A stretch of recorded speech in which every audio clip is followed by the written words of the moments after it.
All right, I call the meeting. And who else are we waiting for? So there's James and Bex. Bex is not here. Okay, She's in Croatia. she's in Croatia. Wow.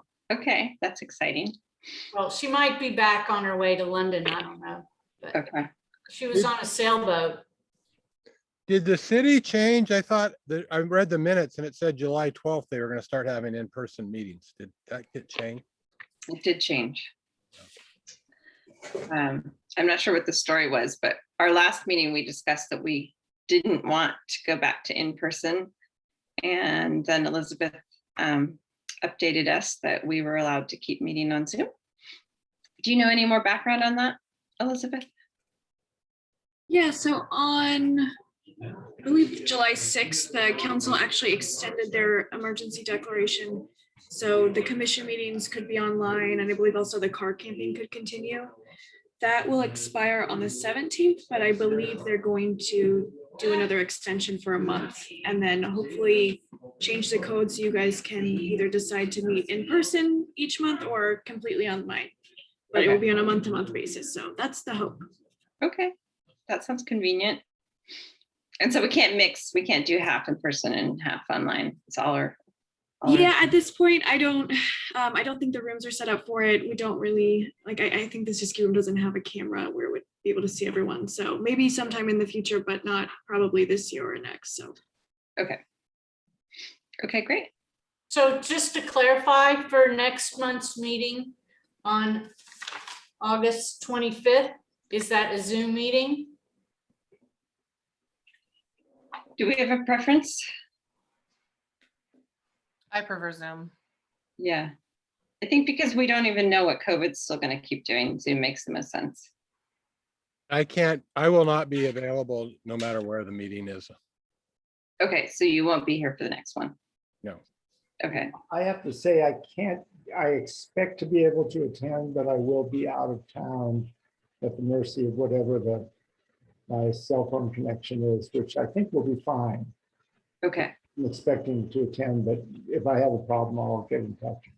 Yeah, so it sounds like next, I'll know the day before if I'm gonna have a problem.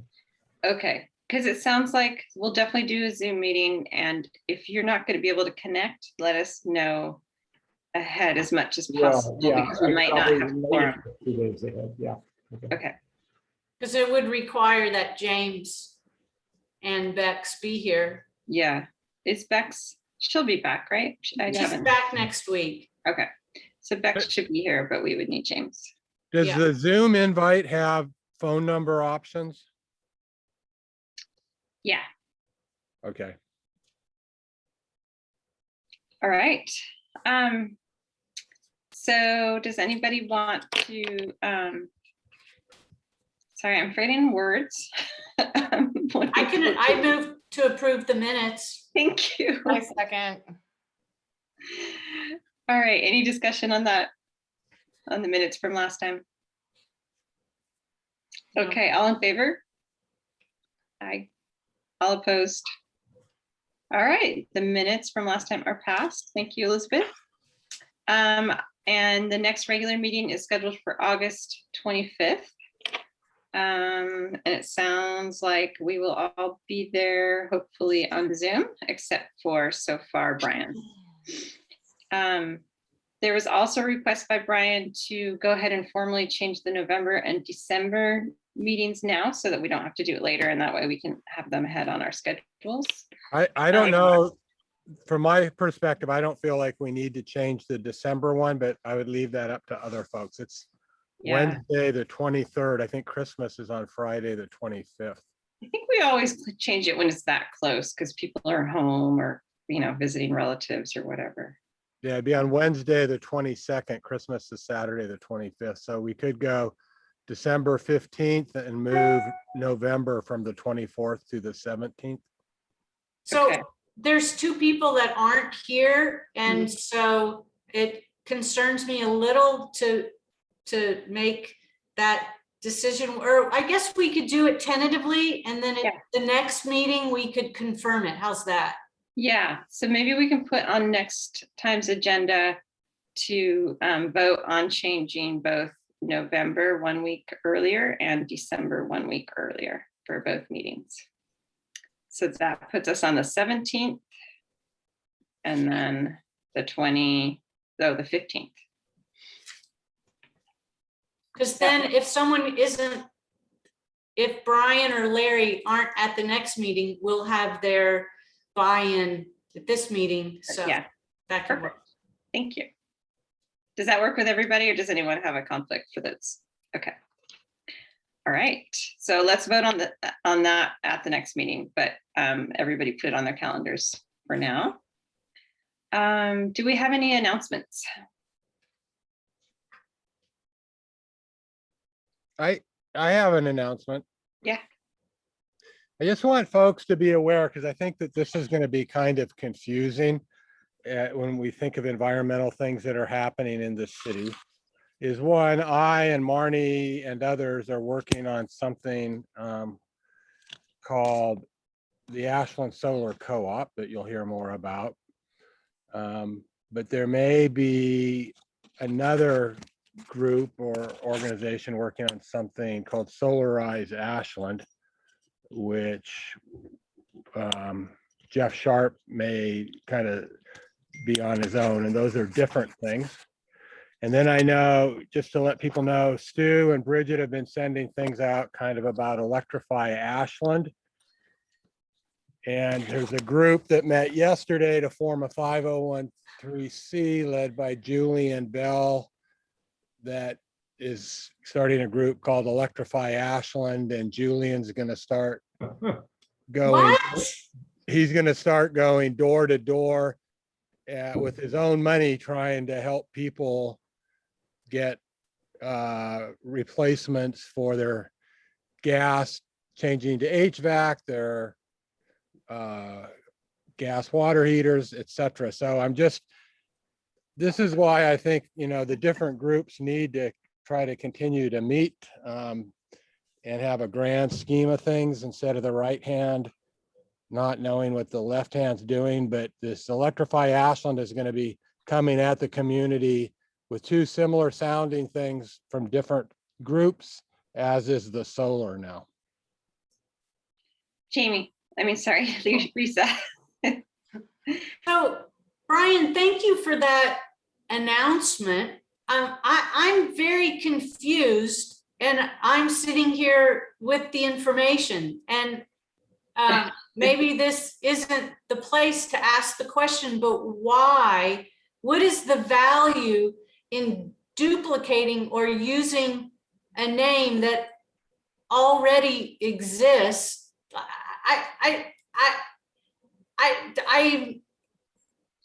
I'm speechless. I don't understand how that is helpful. And I guess I wonder if there isn't someone that could talk with the group to let them know that the name that they're choosing already exists, and that for the greater good, pick a different name.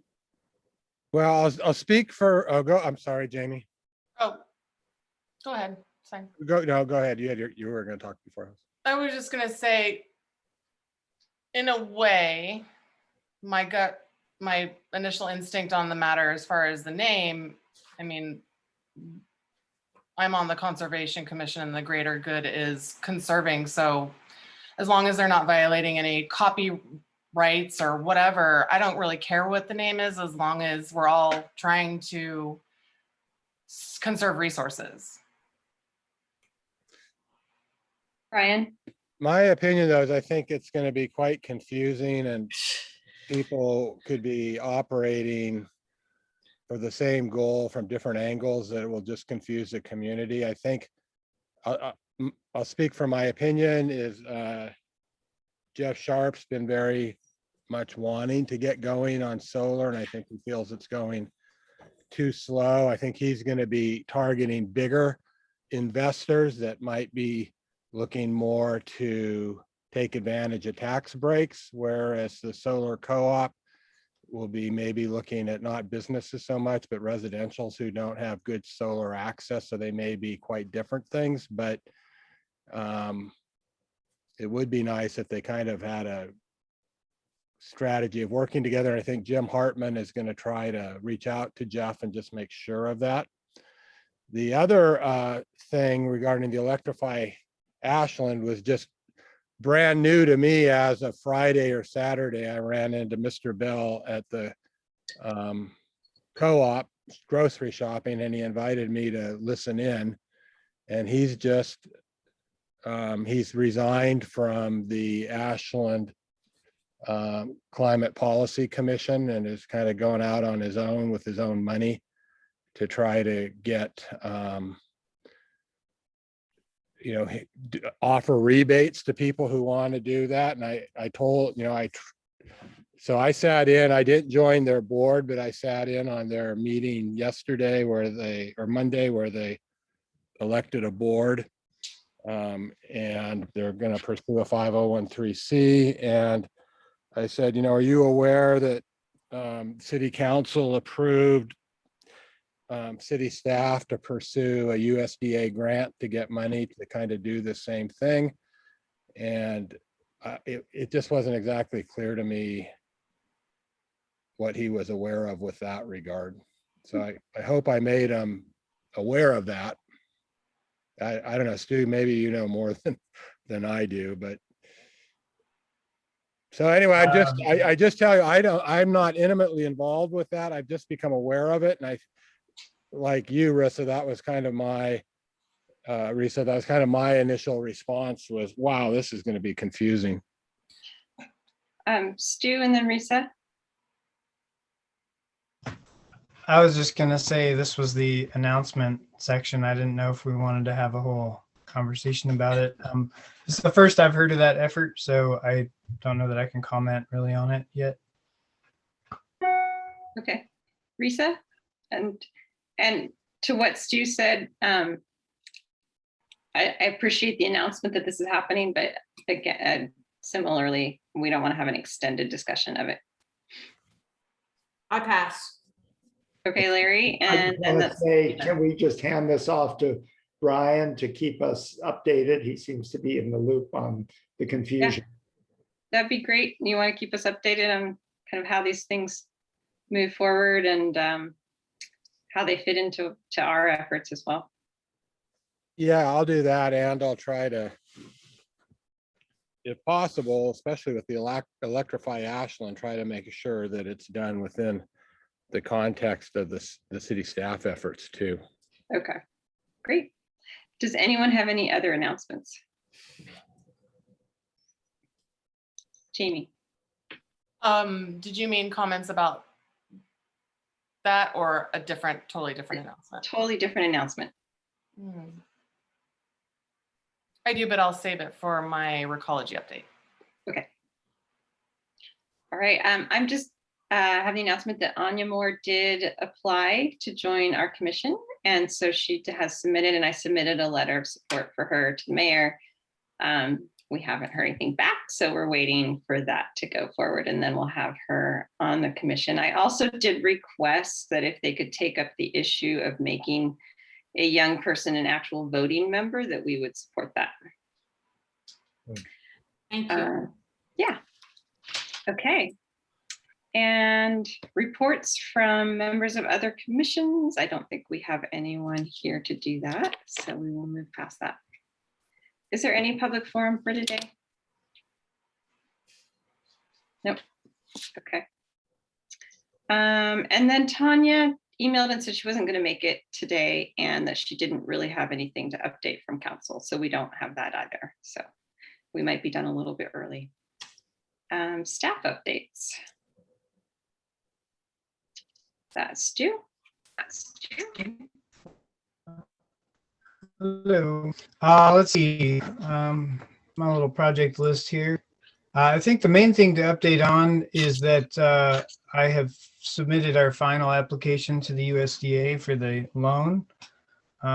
So we're waiting to hear back on whether we get the final approval from them or not. And I have no idea if that will take 2 weeks or 8 months. I really couldn't say. So we're just in a waiting phase, which just as well right now. It'll take a little while to stand up that program once we get the loan, but I'm optimistic about it. I think in the long run, we'll have quite a bit of work to do, both commissions and also on staff, to set that program up once it comes along. So I look forward to having more news to share about that. And I know that I wasn't here at the last meeting, but Bridget was, and she did a good summary, I guess, of looking at the minutes of the different outreach efforts that she and I had undertaken recently. It's been really super awesome to have her helping me the last 11 months, and it's just provided all the communication capacity that I can never quite get to with whatever's the urgent matter of the day. So she is leaving. Actually, Friday is her last day. So she'll be off to grad school after that. And I'm so thankful. Unfortunately, we're not getting another rare next year, but I understand that a different climate organization in the Valley is getting one. So that's great for them. Let's see. We also have, I think, by way of outreach, and Bridget mentioned this, but we bought a couple of induction plates and put those in the library of things. Those are now available. People can check them out. People have started to check them out, I guess. So that's a pretty cool little program just to get people started with the idea of what is that like. So if any of y'all know people who are considering induction, you can point them in that direction, or to me, of course. We've also been trying to update and sort of revamp the conservation incentive paperwork. A lot of the stuff that used to be a form here and a form there is now consolidated online. There's still more work to do, but you can basically go to the new website and apply for incentives. And there's just a drop-down list that says, which incentive do you want to apply for? Is it the e-bike, or is it the electric vehicle, or you bought a new heat pump? And then you fill out the paperwork from there. So that's been a big improvement. I think we have still some more work to do on that when we can get to it. One of the other things that I'm excited about is I applied to be part of a grant with Fourth Mobility. So we're hoping to host an electric vehicle car share, essentially, where there will be an electric vehicle parked in town at a designated spot. And you'll get an app on your phone, and you can basically take that car out for a test drive. And so we're trying to work it as that everybody in Ashland could get a free test drive. And then after that, you might be able to hire the car. It could be pretty cool. There's a bunch of different utilities that are doing the same thing. So we're part of a bigger experiment in that way. I'm still trying to shore up the host site for that, and hopefully we'll know more pretty soon.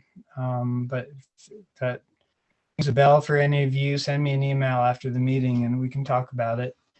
I think I'll leave it there for now. I would say that the CPC has been working on a bunch of interesting stuff with the long-term planning. If you want to check that out, it's all in the minutes.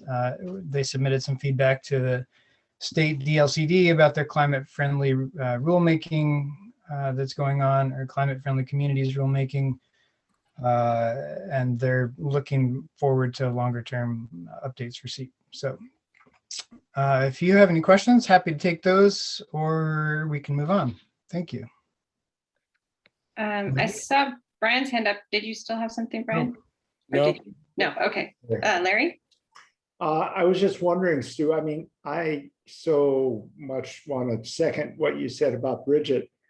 It's so important that to have somebody who could kind of keep programs and updates going, while you were, absorbed in, higher level stuff. And I just wonder if there's some way, if you could just keep a lookout maybe for kind of micro areas in what you do that members of the commission, if they had, if they were willing, could make a volunteer commitment to just fill a little tiny job. Oh, sure. I know that's hard, but consider that until you can get some help. Yes, I'm happy to collaborate or give orders as needed. I think that I'm absolutely happy to do that. So I just want to second that we could definitely be kind of some of your new Bridget in many ways. So if you want to take advantage of that, we are available as a group. yes, especially, if we get to the point where this USDA loan activates and we set up a new program, there's going to be a huge amount of outreach that needs to happen, both internally with the organization and also among the community. So, okay. And I think that will also, it's a tool, I think, to put out in the community, but it's also a platform to talk about all this stuff if we want to. That loan program is not specifically designed as like a carbon reduction tool, but that's exactly what it does. So I think it can serve our purposes very, very well. Anybody else? Question? Lisa Brian? and then Brian. Oh, sorry. Sorry.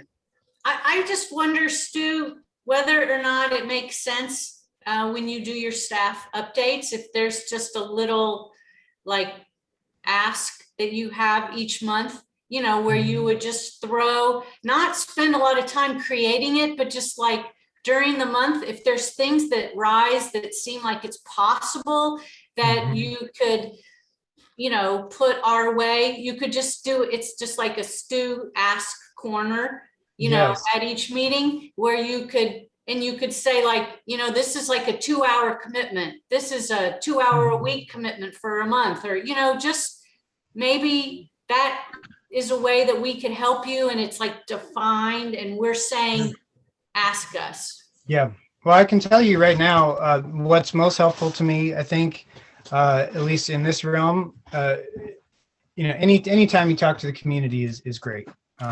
But specifically, if it's helpful for me when I know that you have an interest in a particular program, like Risa, say you are in love with e-bikes and you just really want to spread that love around. Like, I would love to know every month that you've connected with at least one person on that program. And like, maybe it's a business, maybe it's your neighbor, and we don't need to name names, but I'd love to get a report of like, did you spread that message to any peer networks, or, do you want any help at a tabling event?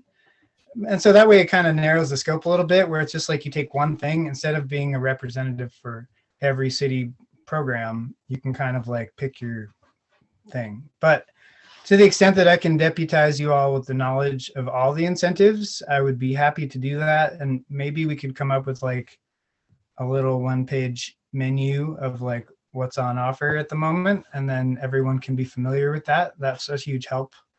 Because program engagement, I think, is one of the keys to keeping our momentum up.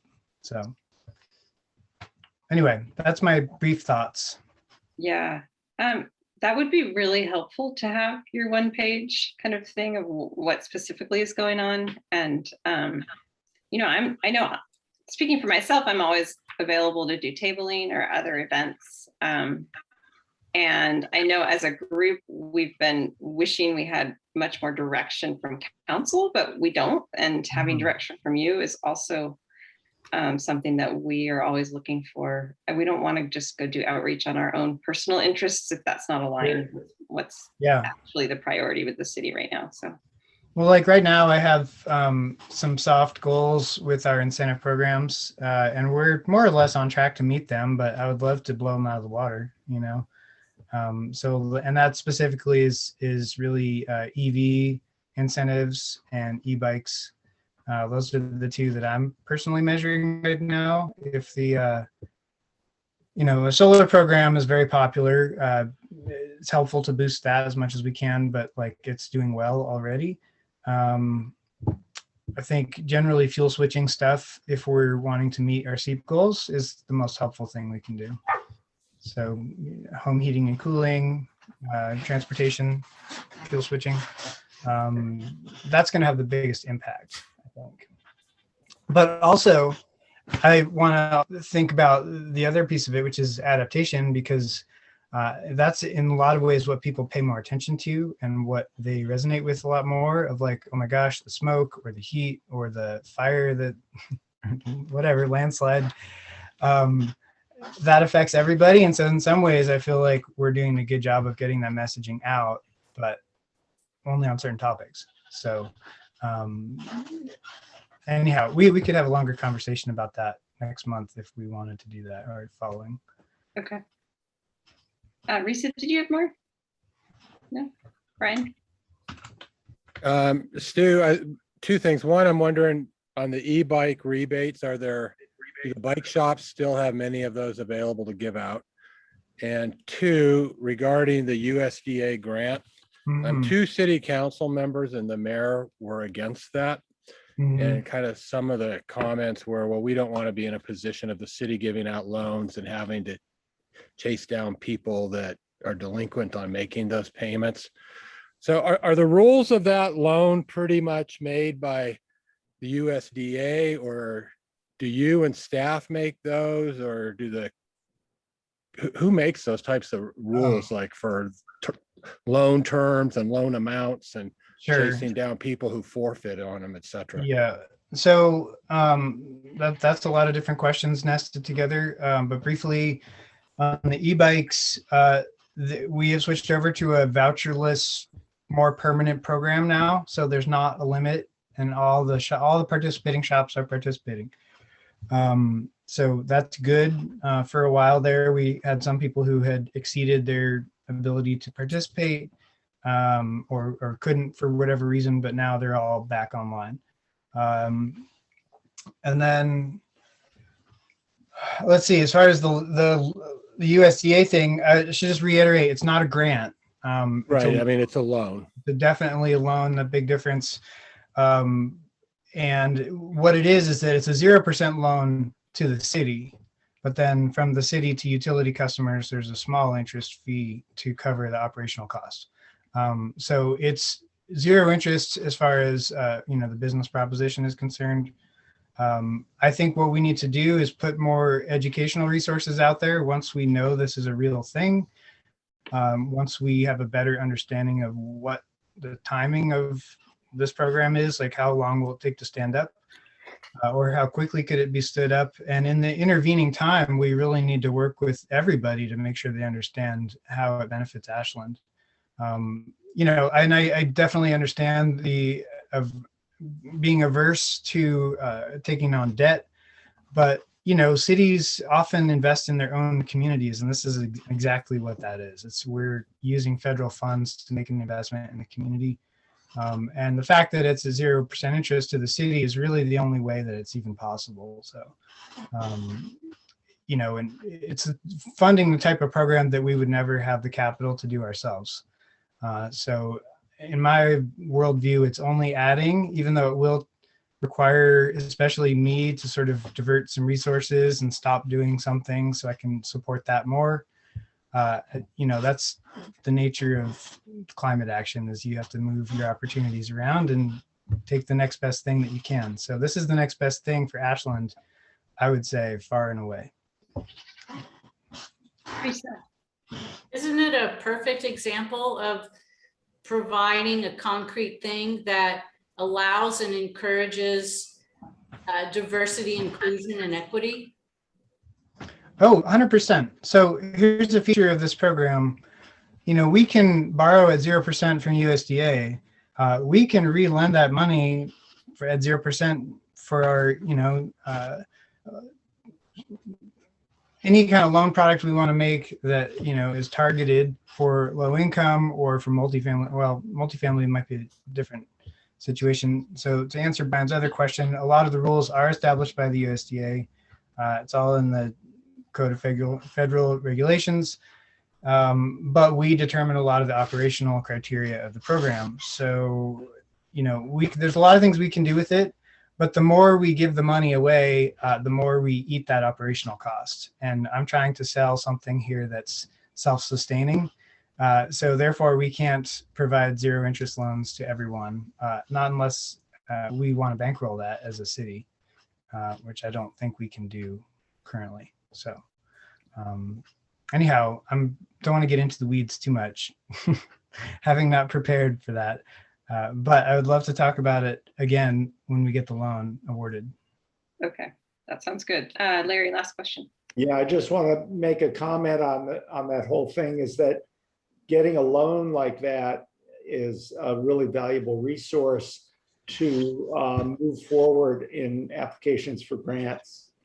And even, when you think about what Julian is trying to do, like that could be a good match. If there's a private group raising money, the money that they raise could become grants to the recipients of the help from the loan, so that they wouldn't really have to lay out anything, or it could even help the city implement the loan. They're just so, it could be a very good complementary situation. Yeah. The last thing I would say about the loan program is that it would be new for Ashland to do this, but it's not a new thing. The program I built is totally modeled off of other communities that have successfully done this. So, USDA wants to make sure their money is going to come back to them, but they really don't want to micromanage us. So they know this is a good investment, and that's why they're willing to offer the terms that they do. So that is all. Thanks for letting me give my update. Okay, great. So Bex is not here for the SOU update, so we'll move on to the Recology update. And Jamie, you are muted. There's always got to be one. Our last meeting, we talked about, I spoke about, a bunch of different things that we have going at Recology. It was kind of an update that encompassed a long span of time, because I believe it was one of the first updates. Was it the first update that we gave? We were doing it for a while and then we took a break. Anyway, this is all to say that as a result of that update, I have since had the presentation for, the presentation was for Humboldt County, their waste authority there in Humboldt County. And basically what they wanted to know, it's really interesting because Arcata actually has one of the first recycling programs in the nation, and they're very proud of it. And even still, they were looking to Ashland and Talent as to, oh my gosh, your recycling rates of contamination are so low. What are you doing there? Because our rates of contamination are in the 30% range, and in Ashland and in Talent, the contamination rates are between 4 and 5%. So talked about some of the things that I felt like we're doing here in Ashland that may or may not be different. It was a really feel-good presentation, and I just want to acknowledge how neat it is that our community for decades now have been consistently supporting recycling, waste prevention, and that is in large part due to the residents that live here. So, and people like us who are getting the word out about conservation, and volunteers like SOMRA, Southern Oregon Master Recyclers in Action. So I just wanted to acknowledge that presentation went really well. As a result of our last meeting, also a Tidings reporter is doing a story about some of those things. So that'll further the message, some of the messages around conservation that we hope to people grab onto. So I just wanted to report about that. And I think that's it from me for right now. All right, does anyone have any questions for Jamie?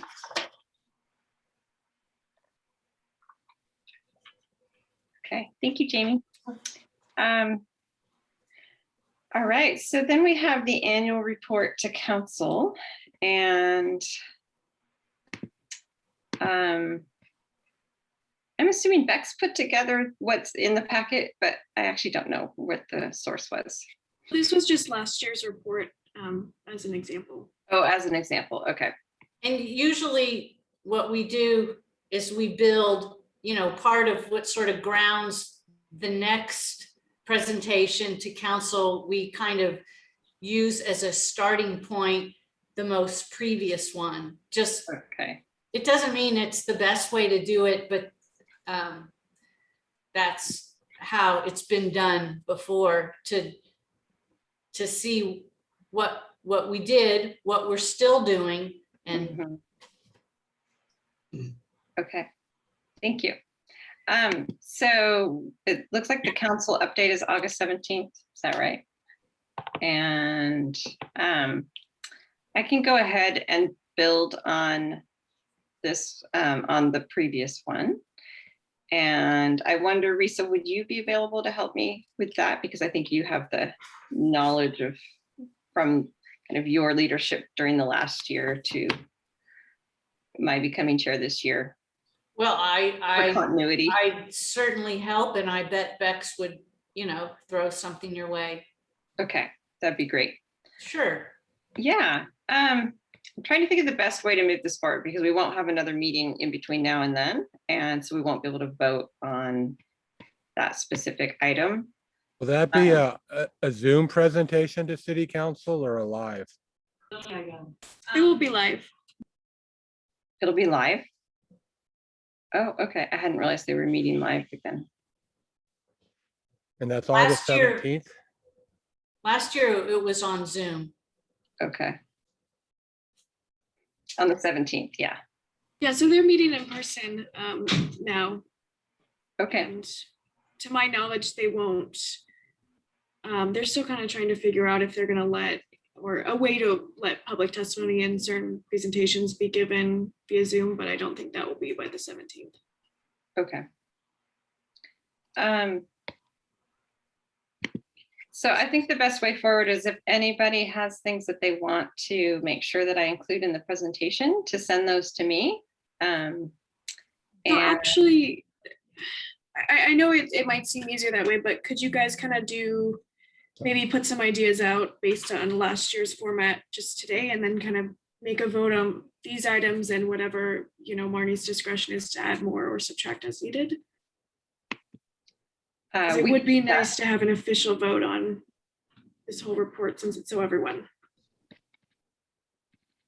Okay, I'm not sure that we'll have all the pieces together to vote on, but why don't we start and see how much we can get done right now? So Jamie? are you saying, Elizabeth, you're hoping we'll kind of brainstorm some ideas? Because I think I'll echo what Marnie was saying, is I may not have everything at the top of my head of what I would like personally to have brought up.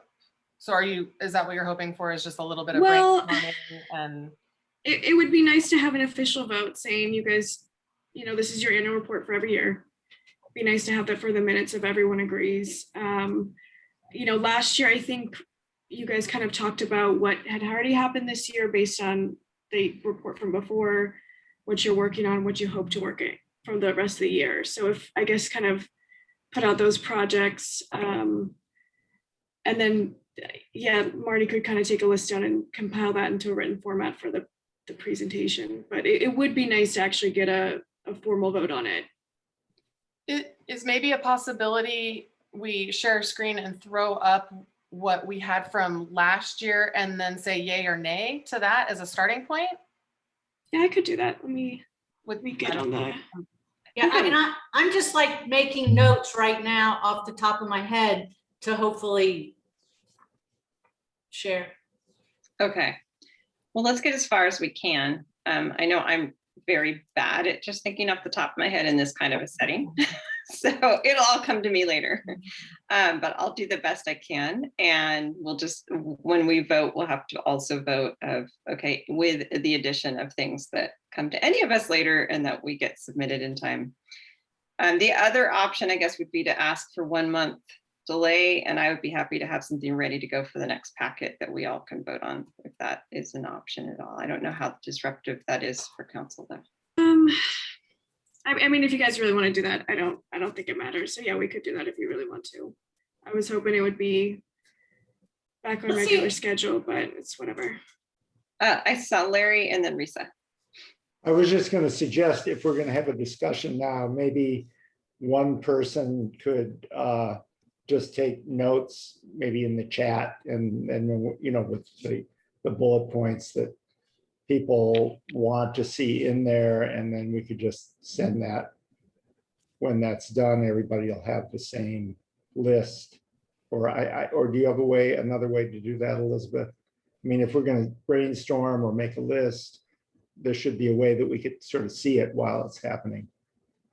Yeah, I mean, I think that's fine if it's just writing down what you guys are saying. I can also share my screen like Jamie suggested and show what's in the packet if that's helpful.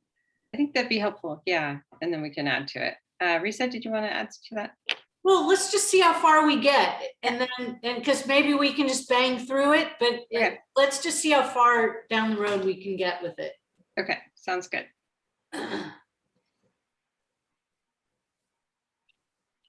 Okay, and then is this in a form that you can type into, Elizabeth, so that we can, yeah. Is it possible to make it any bigger than that? Yeah. Sorry, I was muted and trying to scroll. Is that good or maybe that's better? Can you make it? There we go, that's better. Good. Okay.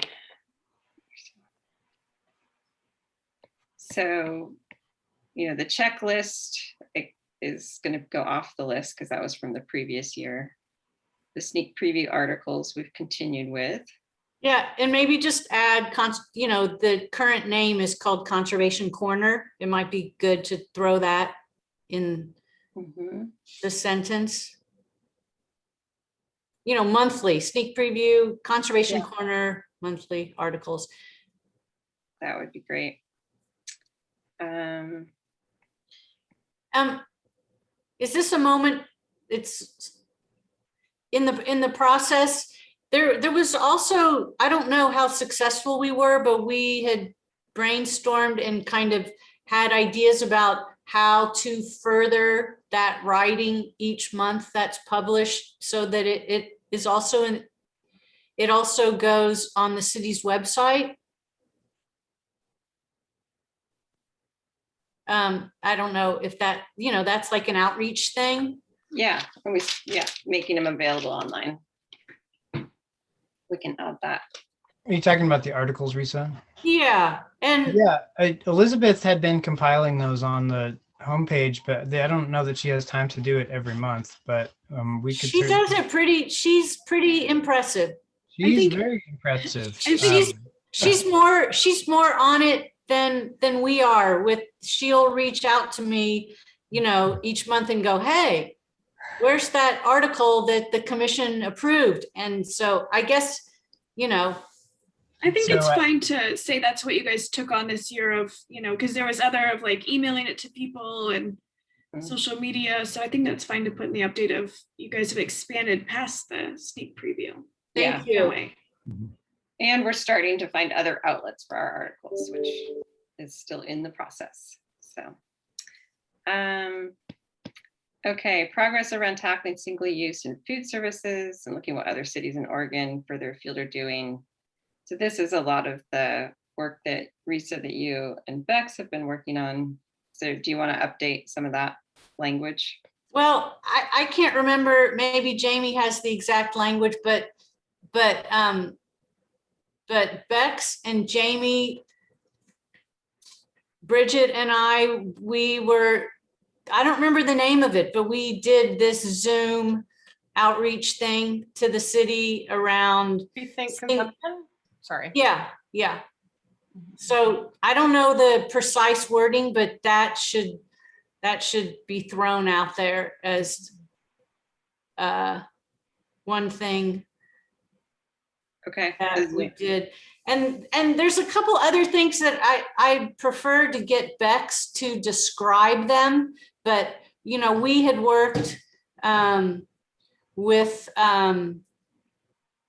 Tanya Graham around her, I can't remember the names of those new groups to do outreach. Someone could help me here. Fire the I think you're talking about Climate Resilient Ashland, AKA Coordinated Outreach Campaign. Thank you. Boom. That needs to be in there. And I'm saying it like not in a good way, not in the best way, but then when she gets back, she can add the official language, but it's possible then for the commission to vote on it, just so we Okay. can, in theory, if we can push this through, that'd be great. If not, well then. And Okay. the other thing that happened is Bex and I were on a Zoom meeting with Larry and the CPC. That happened several months back. Okay, so coordination with the CPC, is that, It was a meet and greet. It was, you know, the meet and greet, okay. Okay, that's great. Yeah, Jamie? I just have a question as far as when you go to council, are you going to need, are you doing are you going to be sharing a screen or doing a PowerPoint or a slides share? Is that your plan? I can. I think in the past, it hasn't been quite that formal for Oh. us, but it sounds like some other groups do it much more formally. So I'm happy to do that if that feels. I'm mainly asking to throw out, just if you needed documents or things that, demonstrate the thing that we're reporting on. Yeah, Might want to toss that out there. I'm sorry, I'm missing the point. So documents. Just or- acknowledging that you may need to, like, for instance, sharing some slides from the Rethink Conservation presentation that Risa and Bex and I and Bridget. Okay, that would be great. if you wanted us to share some of those slides, just say, here's some of the slides from that, or, just to talk about that Yeah, right now. So, okay. So I would love to get some of those, and so we definitely want to feature that as one of our accomplishments. Okay. And I think having some slides will really help. So thank you. Yeah. Larry? You've already kind of touched on it, but I know, like, for me, it's really hard. I feel pretty disconnected when we're connecting through Zoom. Yeah, And, and we do different activities and nobody really knows who's doing what always. But, I did, I think 3 times with the help of Bridget, distribute her monthly what you can do via, my own email list. And why I want to bring that up is I think, that was her idea. That was one of the things she asked for help with social media engagement. And what I found was I got a surprising number of responses from people saying, thank you so much for sharing this information. Continue, and I offered people an opt-out, at the bottom of each message. It said, if you're not interested in continuing to receive this, please let me know. I'll take you off the list. And, I think the list is about 80 people. And I didn't get one request to remove people, even though I repeated it, for a couple more months. yeah. So, Okay, that'd be great. If you want to share that material with me, I will make a slide out of it and say, that we assisted in getting Bridget's material out into yeah, it literally was just Bridget's material. Yeah. Incorporated into an email, but I can do that. It'd be great to share, like, this is the material that went out. We won't take credit for obviously creating the material, but for helping to distribute it, that would look good. Risa? So another thing that Bex and I were involved with Bridget was we helped with some of the building of the new website that she launched. We went back and forth a few times. So that was, the commission had a few, couple fingers in that hand of Okay, stuff. I think it's, maybe Bex could give language that's better than what I'm saying that makes it sound better. okay. So we provided feedback on the new website, and we'll get what Bex's input on that too. Jamie? Maybe since, I think we can all agree that Bridget was so impactful on the commission. Maybe there's just a section for ways in which we worked with Bridget to further the message we're trying to achieve, you know? Mhm. Because, you know, Bridget didn't just, from my understanding, work with the Conservation Commission, right? Is that right? She did lots of other things. So Yeah, the maybe that's the highlight of we used city resources. I don't know what you would consider her, but had an It impact was a that way. resource for sure. Yeah. okay. We help to amplify her message. and Yes. Get it out. I Okay. like that. Okay. Okay.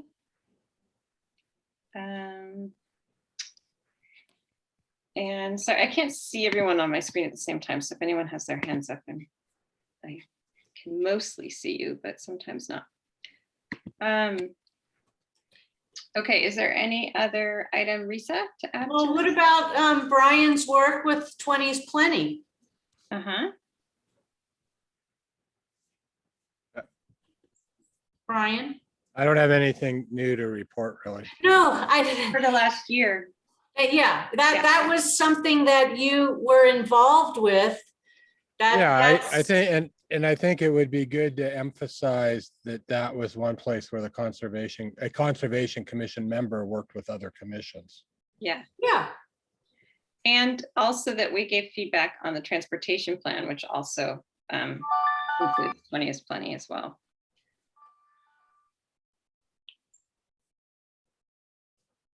Okay.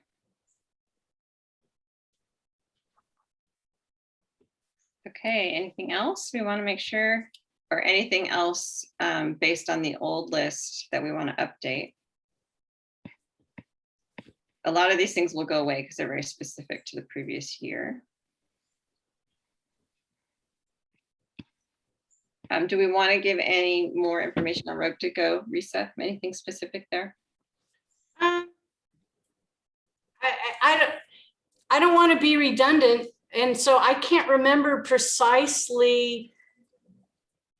Well, just, you know, from the pilot, Road to Go is now, you know, independently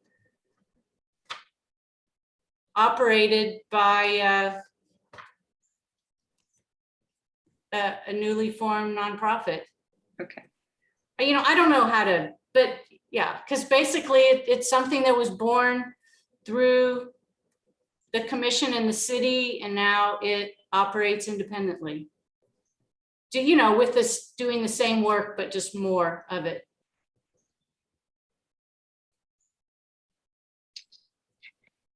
Okay. It looks like a lot of the things on here are things that we're mentioning now, so I'm not sure how redundant some of this is going to be. The other thing I can do is go back through the minutes from the past year and pull out any other pieces that we need to make sure to highlight in here. Larry? Yeah, I just want to say, I think it would be entirely appropriate, you know, to, you know, not, I don't think there's a need to pad the report. I mean, it's been a tough year. And everybody has done less in a lot of ways than they would have anticipated. And I think we've done what we've done. That's what the council wants to hear about. Mhm. And I don't think we should worry too much about it being, you know, fluffy or big. You know, Yeah. I think, Definitely. but to the point, and the council will be grateful for the brevity. Okay, sounds good. I have one potential suggestion if you want, which is whether there's any changes made during the COVID era that you feel like have been good and we should hold on to. Mm, It's an opportunity to encourage not going back to how things were if we choose not to. Do you have anything in mind there? I'm thinking of increased pedestrian areas. I'm thinking of more people on bikes, and just, you know, I'd like for you all to come up with something if you think that sounds like a good idea. But I think like there's been a lot of opportunity to experiment, and not just in Ashland, but around everywhere in the last year and a half. And, you know, some things are going to go back to how they were. And if we want to recognize any achievements from this last little bit, I think it might be a good opportunity to just shine a light on them. That's all. Okay. I have, Marty, just some things that come up with, I think that's a great idea.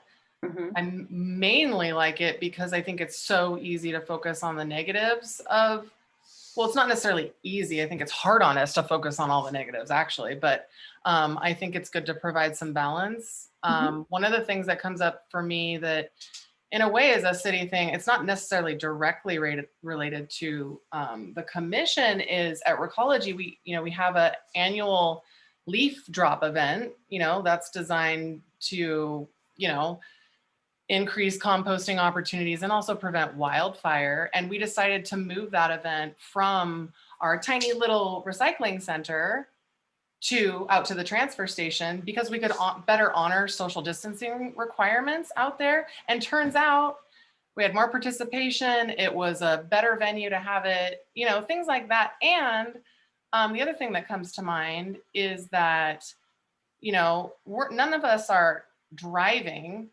to a Conservation Commission meeting right now. Not that all of us did that anyway, but there's certainly an environmental impact to less of us driving to meetings to go have in-person meetings. So that's my 2 cents. Okay.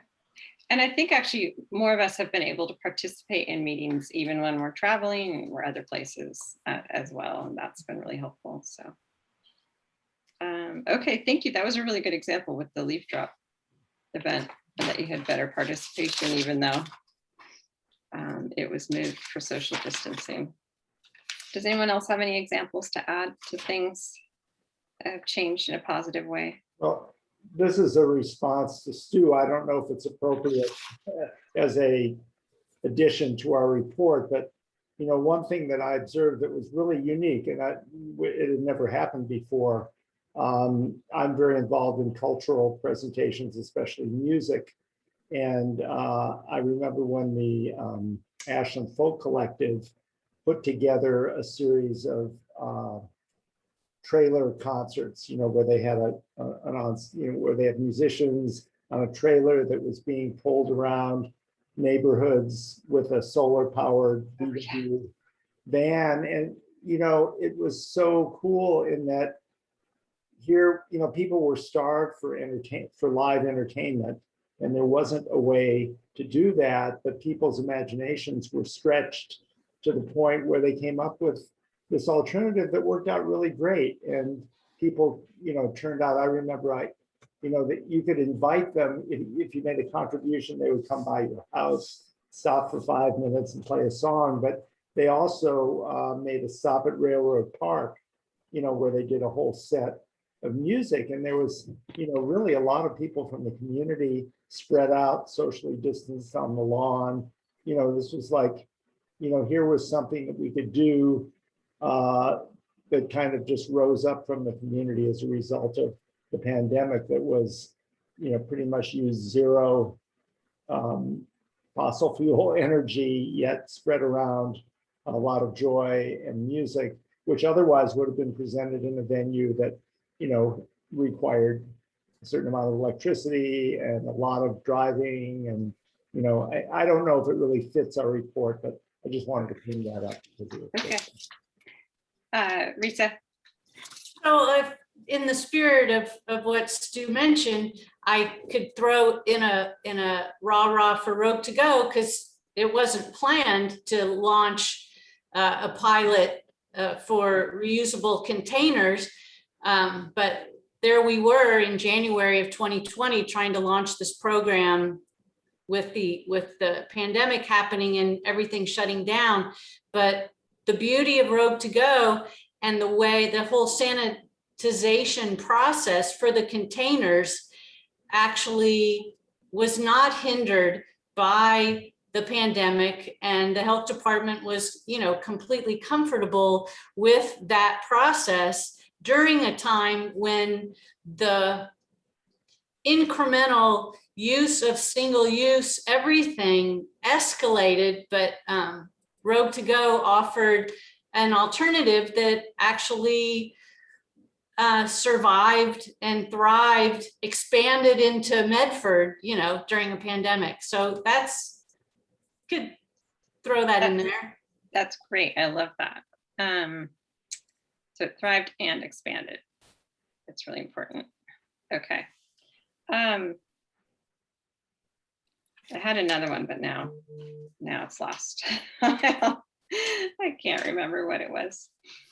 Okay. So I think we have a lot of really, I guess the other piece that I know that Brian and I worked on a lot was helping out with the solar cooperative. So that was our climate resilience subcommittee. And I'll add that to the list as well of the progress that's been made there, that they're almost ready to launch. So that's been important. So I think we have a lot of good things. I definitely feel like there's plenty to work with. I can clean these up and get Beck's input as well to make sure we have the right language and make sure that we covered everything that she wants us to cover. And I think we're in good shape then. Well, and shouldn't we maybe reach out to,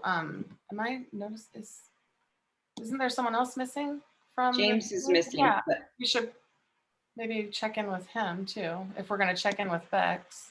Yeah, we can definitely check in with James and see if he wants us to add anything as well. So I can do that. If we're comfortable with having me take on those pieces and clean it up and do those communications and vote now, we can have it ready for the next meeting. If we want a chance for everyone to review, I'm totally fine with that as well. And we would then ask to push it off by 1 month. Does anyone have some feedback there, Risa?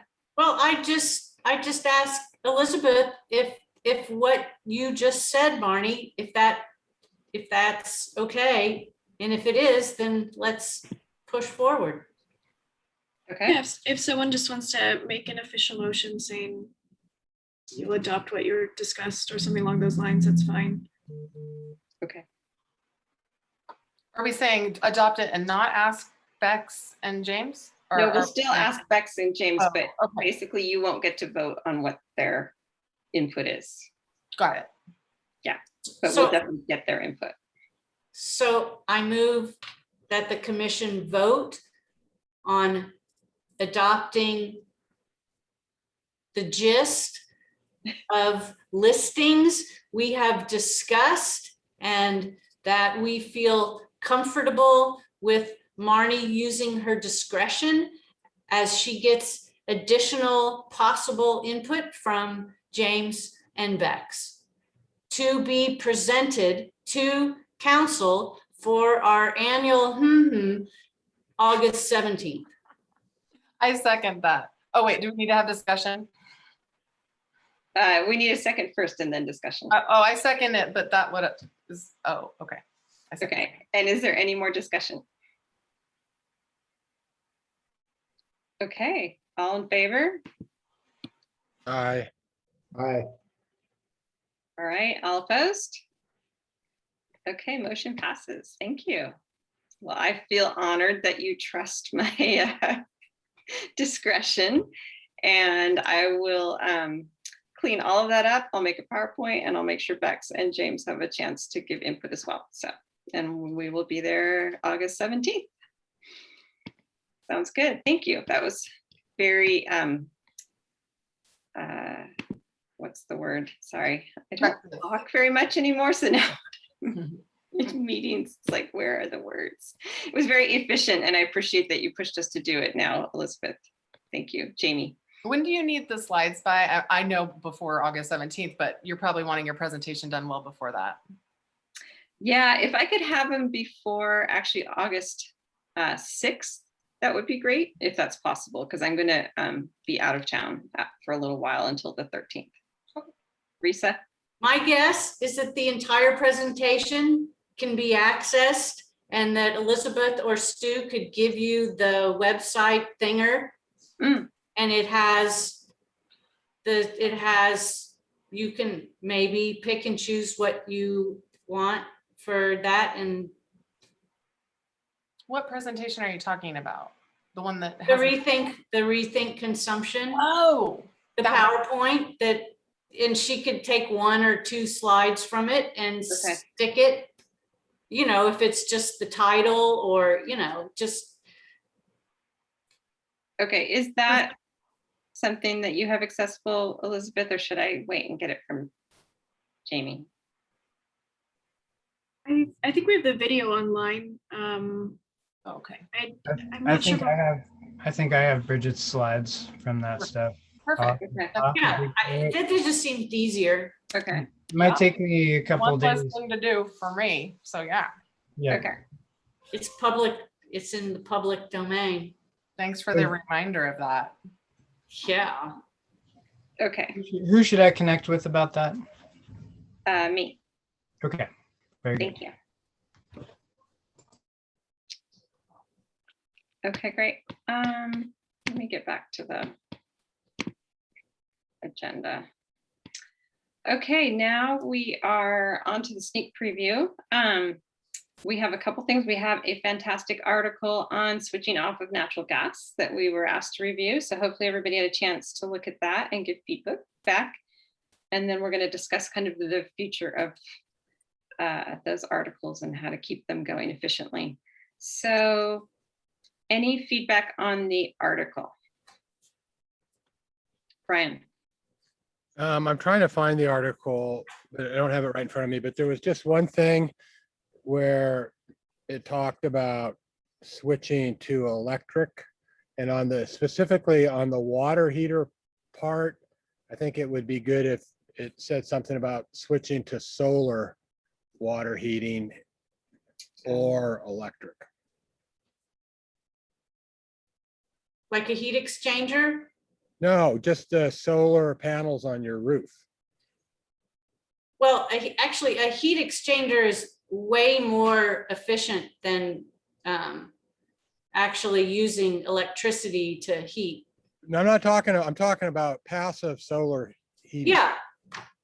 Do heat exchangers still exist? I know there's one on my roof, but Well, I mean, I got a city rebate just a couple years ago for one. for a heat exchanger, I think we're just having a terminology problem, but I think you guys Well, are it's talking not- about the I'm same thing. talking Let about- me, can I jump in for a minute here? Yes, please. You're talking about solar thermal water heating, Brian, Yeah. is that correct? Yeah. That's a wonderful technology.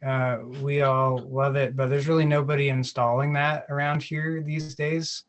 And there's not a lot of incentives for it. So I wouldn't say don't put it in there, but I wouldn't want to feature it in this short amount of words.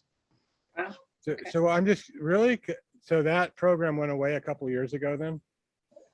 Well, the city doesn't have an official solar thermal program right now. So, I mean, you can do it. Are you going to get incentives for it? Probably not. Stu, are you talking about what used to be the copper cricket? That is one type of solar thermal water heating system. Okay, and so just for our language, that's what I call a heat exchanger. Okay, a heat exchanger is a very generic term. I wouldn't use that. Well, let's maybe just not open that can of worms. Okay, sounds good. Okay, so we're not making the changes in the article to include that. Is that the decision there? Jamie? I was wondering, I think Marnie, you in your work, you do work around, and excuse me if I'm not exactly remembering this completely, but I remember you talking a while ago about making things available to all different kinds of populations, like lower income and different races and genders. Or have you done work around that? Is that right? Some work personally in your Like equity and diversity type work for? yeah, just like and when it specifically has to do with climate. Mhm. Is that right? Okay, so I'm wondering if maybe an element, if there's any kind of word count left in the article, might be resources for people who don't have the opportunities that those of us who have more money have, or you know, things like that that might add a little, you know, not everyone has $5,000 to throw down, but maybe there's a program that exists where they could get that $5,000 through the USDA, blah, blah, blah, or fill in the blanks, blah, blah, blah. I don't know. I'm not sure if that exists yet. So is that, does anyone else have anything? I don't know of anything specific. I don't know if it exists either. I was just thinking if anyone knew of something like that existing, it might be fun to add it. Yeah. I mean, a little bit of language around, you know, maybe encouraging landlords to do some of this for their tenants, just so that it's not just focused on people that own their own homes, could be something to add. Risa? Well, actually, the story that I told was as a landlord. It wasn't my home that I was writing about. It was the home that my tenants live in. So can you point that out? Can you make that more clear? Because I don't think I picked up on that. I think having landlords take some measures here on behalf of their tenants would be really powerful. So maybe pointing that out would be good. Thank you. That's a good suggestion, Jamie. And yeah, it's good feedback that it sounded like what I did was for where I lived. Yeah, definitely. I think the one thing that I noticed when I was reading it was that the impacts of natural gas on emissions are largely actually at the drilling site. That's why it's touted as this clean burning fuel, you know, where it's burned, but it's not. And so if you take in the emissions at the drilling site, it's worse than coal. So a little bit of language just around that about how truly bad natural gas is would be, I think, helpful. And I can give you a sentence. That was my request. Okay. Anything else? I have a comment, which is I think I was going to suggest also to Risa reinforcing that narrative, because I remember when I first heard the idea of this article, it was about like, here I'm electrifying my house, like come on the journey with, you know, a little bit. And so I think it's good to keep that angle. I don't think that adding the chart at the end is really going to serve very well here because it doesn't have any context, and it's, you know, we got lots of charts, but they really are answering specific questions. And so I would say if it was up to me, I would not include that chart in this article, but maybe just a link to the website instead. Can you provide me with the link? Because that chart part, I just did the human part. I didn't do any of the scientific part. Yeah, I just told a story. Obviously not that well, but that's what my emphasis was. That chart is excerpted from my last report to council. Yeah, so I think you could just put city website /climate, call it good. Because it's got all the same resources there. Will people go there though? I mean, I think that's part of the reason to put it in the articles. That will people make good use of a chart that's printed very small and has no context? I don't know. And like you said, it doesn't reflect the wellhead emissions, so it's going to compete with that statement if you include that.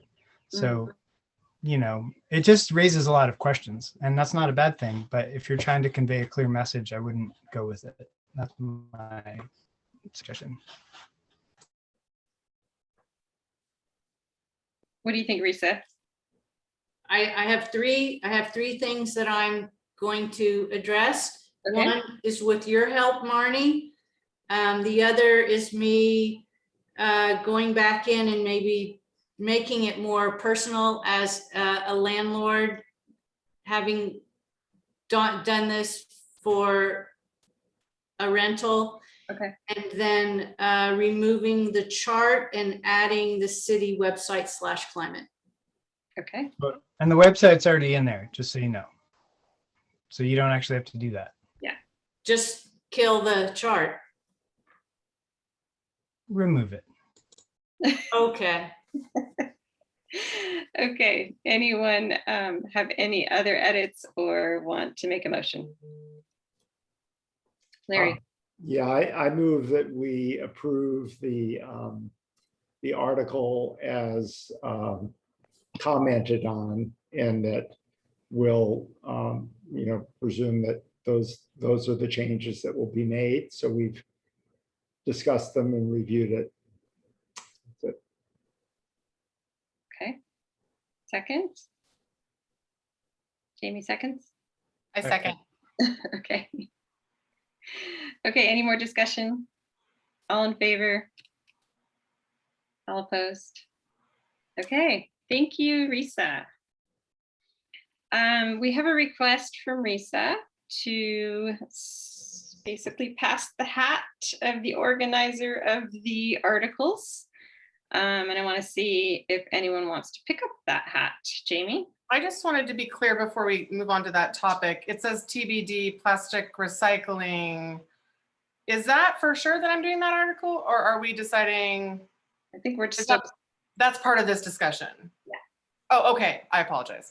nope, that's fine.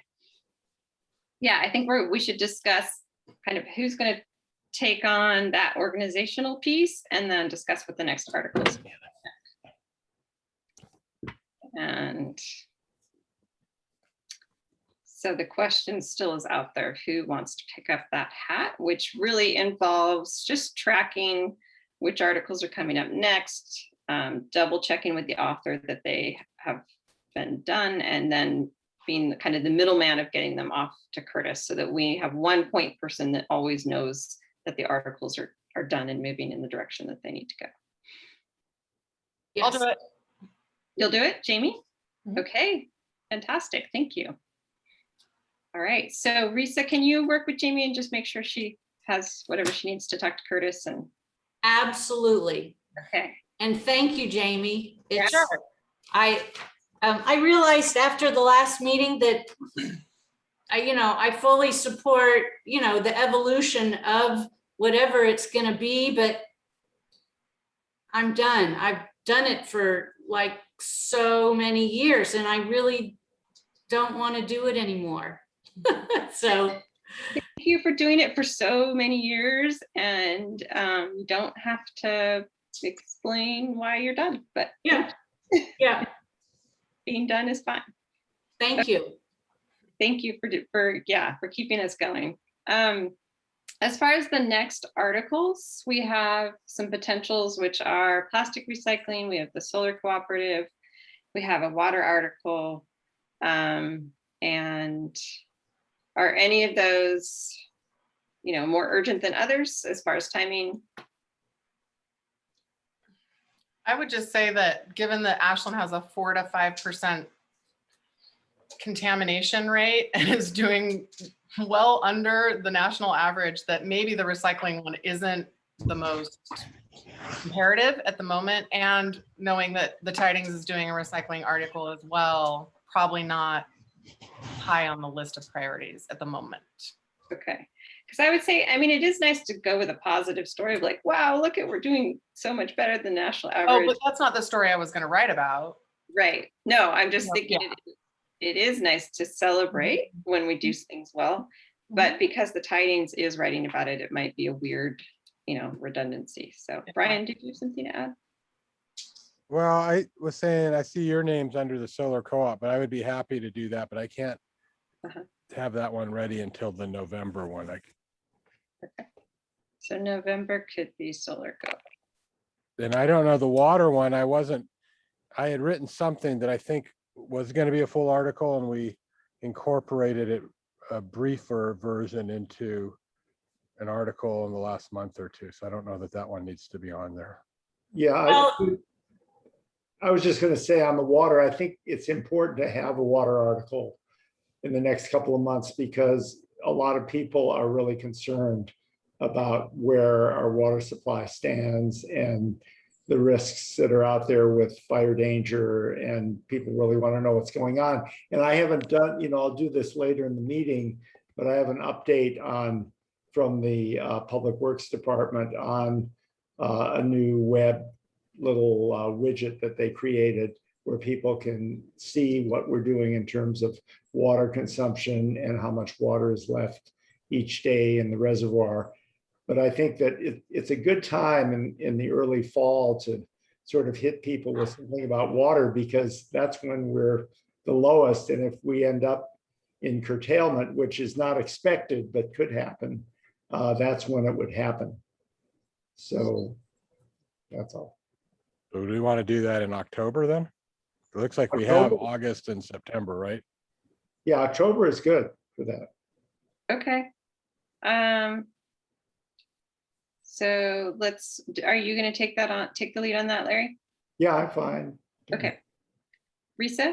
So could I just suggest for October with water, one way that we help to take care of our water in the fall has to do with our leaves, getting, care for the storm drain, getting the leaves out of the drain. So the focus could be on water, but just do a plug for care for the storm drain and throw in a line about recology, leaf drop and the bags and stuff, just because it talks about the problem and also in the green debris. I mean, it's there are options, there are things that you can do to care for the storm drain so that we don't put the wrong stuff, it's just water down the storm drain.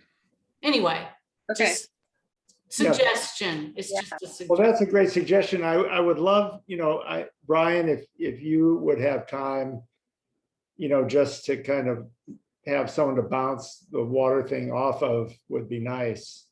I'm happy to take the lead on it and write it, but I'd like to have someone else to work with. And I really appreciate your suggestion, Risa, and I'll incorporate that. I'd be happy to review it and bounce it off you, but especially if I'm going to do the solar one, I just don't have time to. Sure. Okay. Really Well, then right. I'll just, when I have a preliminary, I'll send it to you. Okay, Okay. great. So Larry's next. And then Brian, when you said October, did you mean that you would be able to have one by October, or that you would do the October article? Because those are two different things. No, I was I mean, looking at November, the sorry. schedule and thinking realistically, I could have an article ready that would be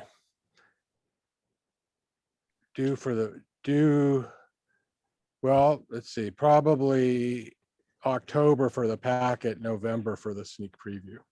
Okay. Okay, because then we have both the October, which would be art, which would be water, and then we'd have November, which would be solar co-op. It's actually, you really need 2 months to be ready. You can't approve the article for October to go in November because it's already gonna be due. So you'd have to back up to September. Okay. Does that, I might not be saying that well. Elizabeth would say it better, but approval by the commission in September will ready it for November. Yeah, I can have something ready on solar co-op by, that range. It looks like the 14th to 19th or so of September. That's great. Stu, did you have something to add?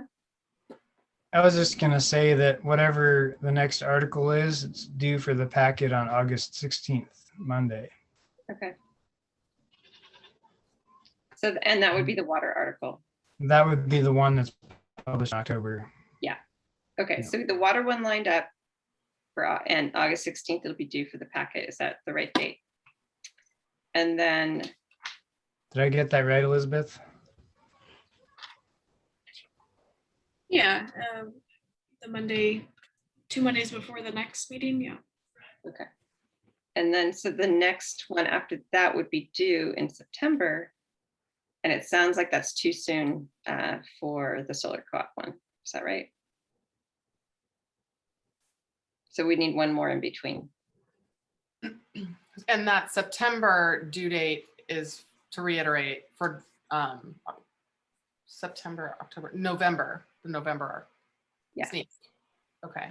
I was thinking that the recycling article might be good for December because that's typically a time when people are using a lot of single-use plastics gatherings. And also there's a lot of waste associated with Christmas, Thanksgiving, holidays. So that doesn't help us for November, but I'm just throwing that out there. Okay.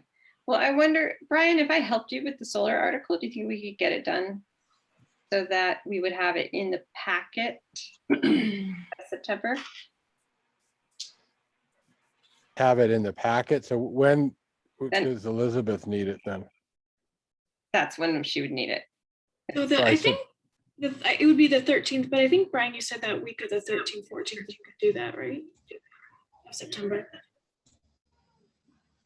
Yeah, I could have something ready by September 10th. Okay. Okay, then we're good. And then we'll do the recycling one following that. So we've got 3 in a row. Perfect. Okay, are we good with those? Okay, and we'll keep adding to the list next time. To be clear, Yeah. Are you and Brian turning that article into me and then I get it to Elizabeth, or are you sending it to both me and Elizabeth? How, I guess the middleman part for the very next. You just get it after council, after the commission approves it, then it falls to you. You it's not your problem unless you're writing it. I'm the middleman between us and Curtis. is what- Exactly. Okay, I get it. But you're a woman, you're not a man. A middle person, because who cares what gender I am? Okay. Okay, are we clear? We've got 3 articles ready to go. Or at least lined up for the schedule. And we have a new hat wearer, so that's great. So next we have update on different channels for articles and future outreach. Unless we have something ready for this, I say we move on because we're a little behind schedule, but does anyone have anything that they want to add for that? Okay. Risa. Well, I might be out of line, but I'd love for Jim Hartman to give us a little spiel as the president of the Solar Cooperative whenever it's appropriate. Yes. Yeah, okay. He I- definitely wants to do that, and I think we can fit that on the next meeting agenda. Stu? I wouldn't discourage you from doing that, but if you want to conserve your meeting time, there's a recording of that presentation from last week that. I know, I saw it. Okay.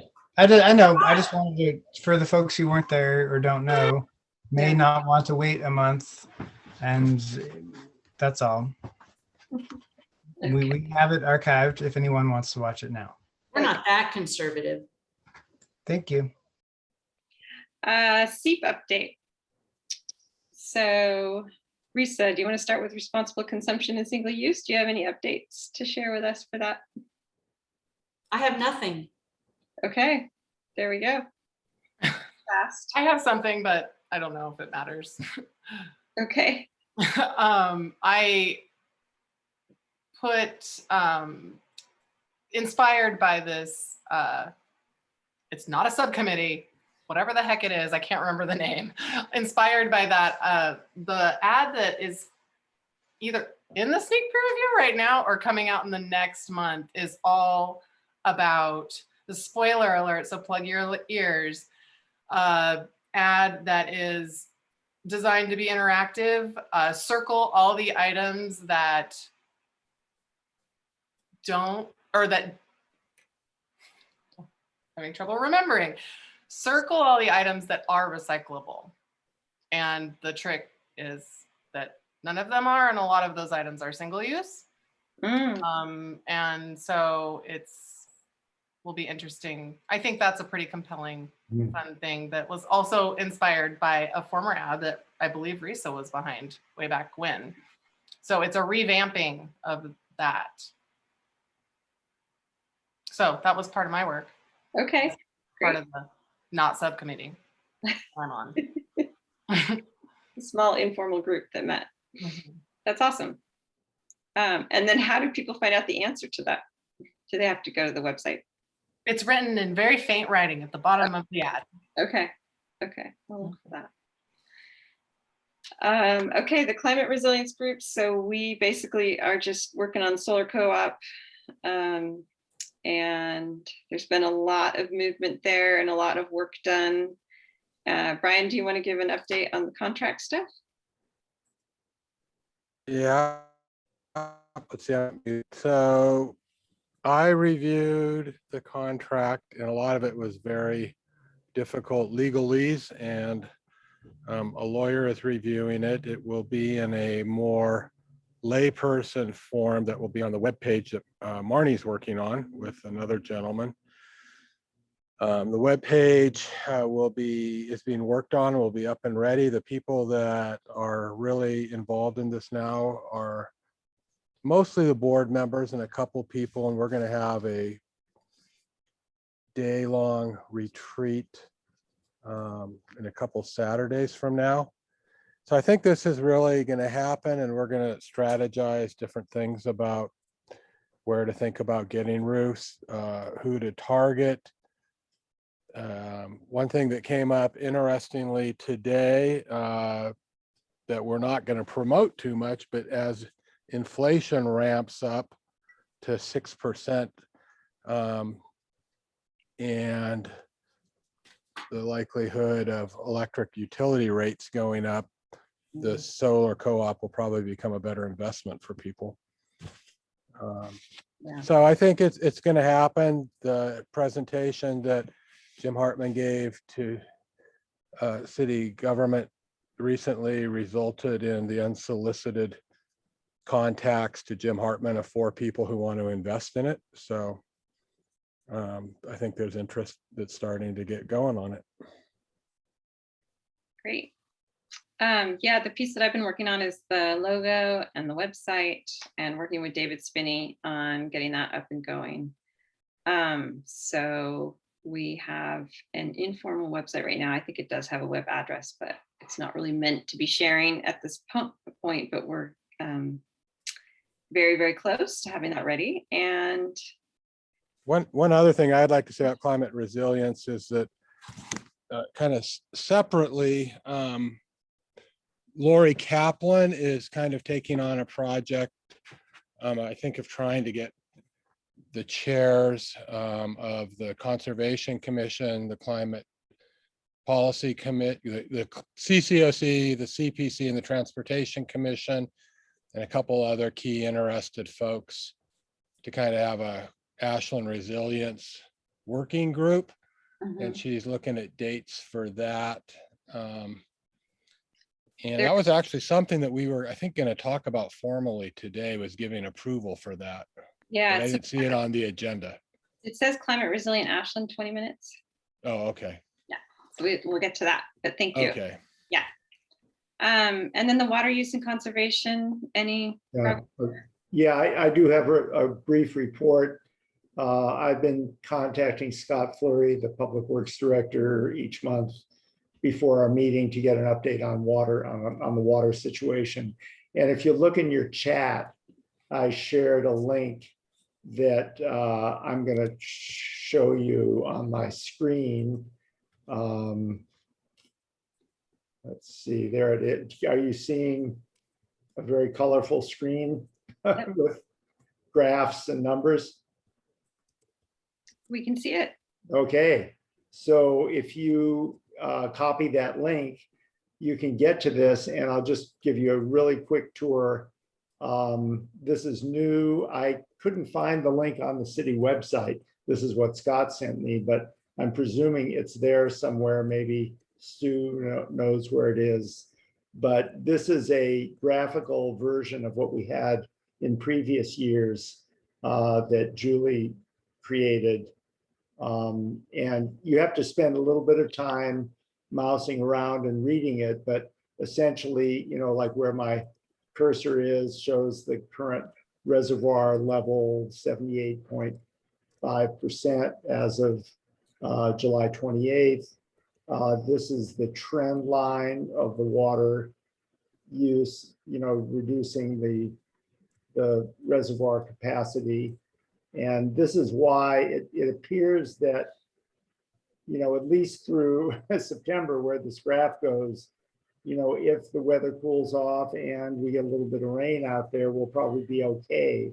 But if, according to Scott, if we had an unusually warm August and September with no moisture at all, we could conceivably be in a situation where we have mandatory curtailment, but that is not expected by Public Works at this time.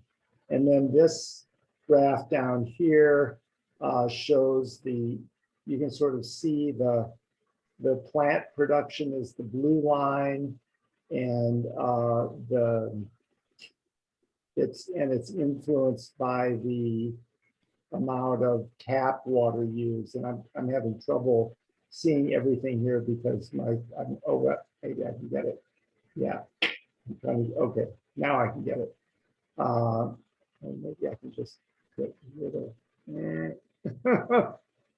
I'm being challenged with the laptop display. At any rate, I'll just leave it at this. You should explore this. It's really helpful to share with people who are concerned about the Ashland water supply and how we're doing.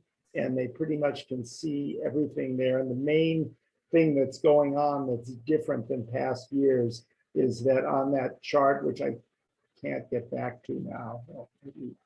No. That it shows, let's go to Ashland water. That chart with the different graphs and things, at some point it changes radically, and that's when the tap water starts being used. And this is the first year where we're using a significant amount of tap.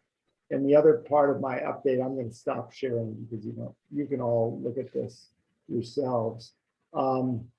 The other thing that's important that I learned from Scott is that the city obtained money from the state to take care of the city's costs for updating the tap.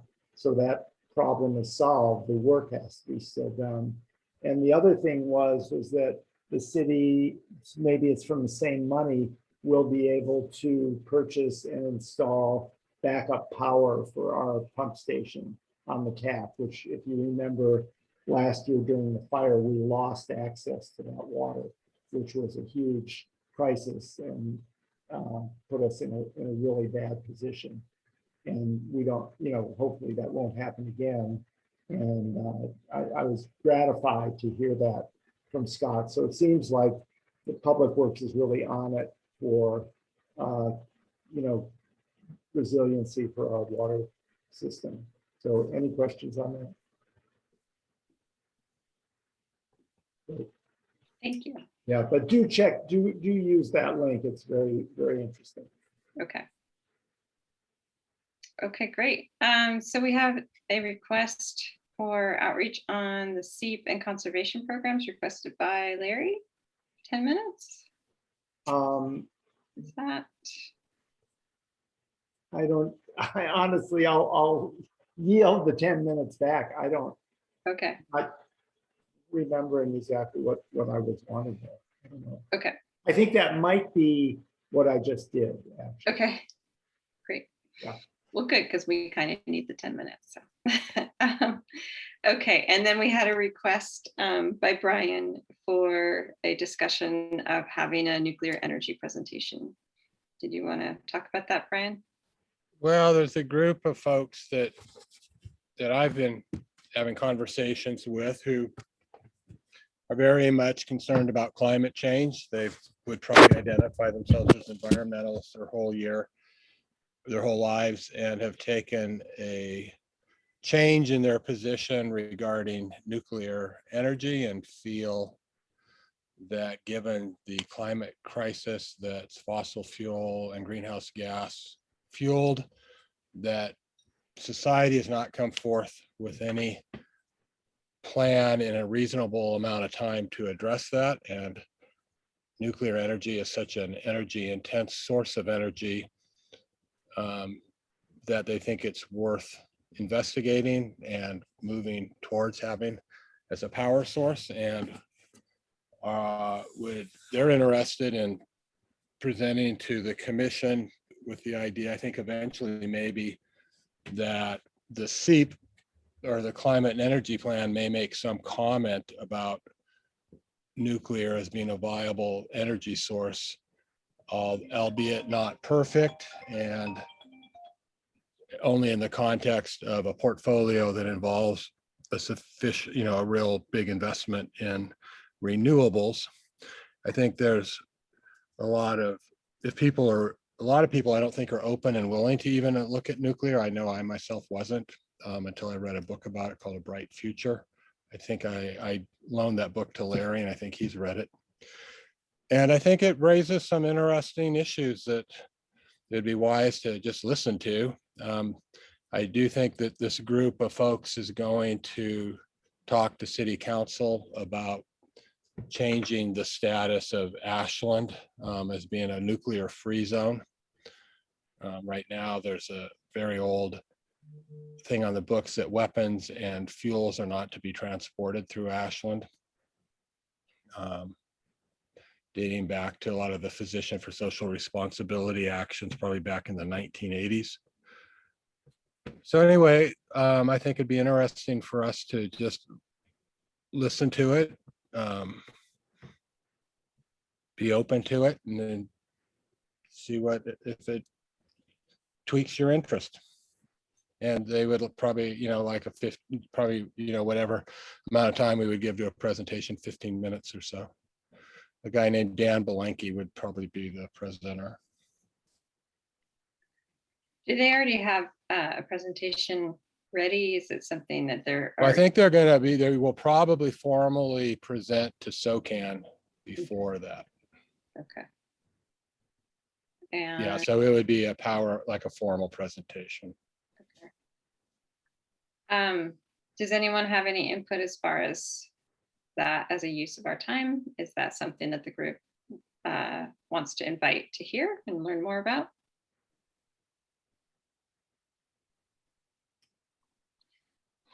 Risa?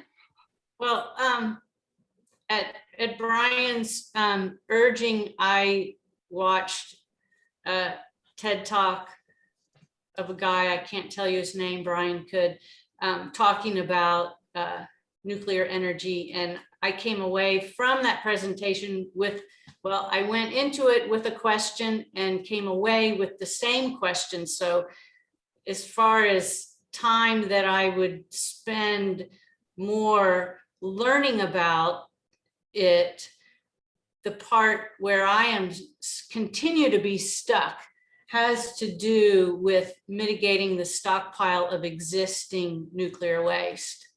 That's I can't embrace bringing more of it in online until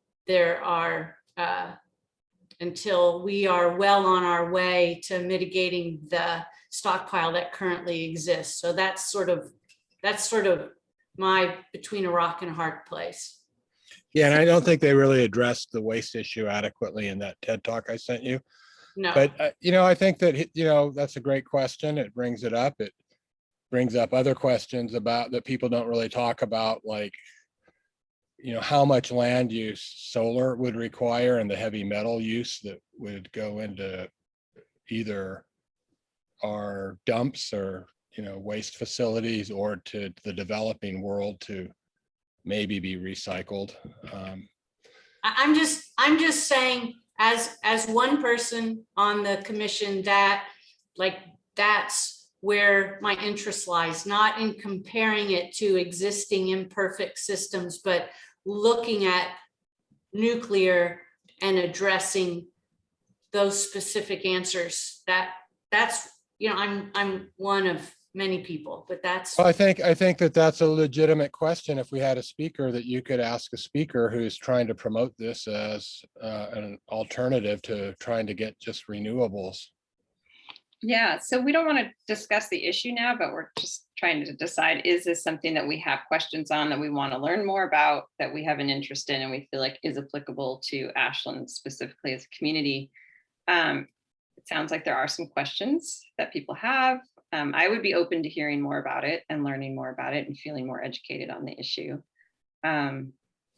and we don't have much time right now because we're actually running low on time. So we're not going to have a big discussion, but maybe yay or nay on whether or not you want a speaker to come, especially after they've addressed SoCan. It sounds like they'll have something ready to go and have answers to some of our questions.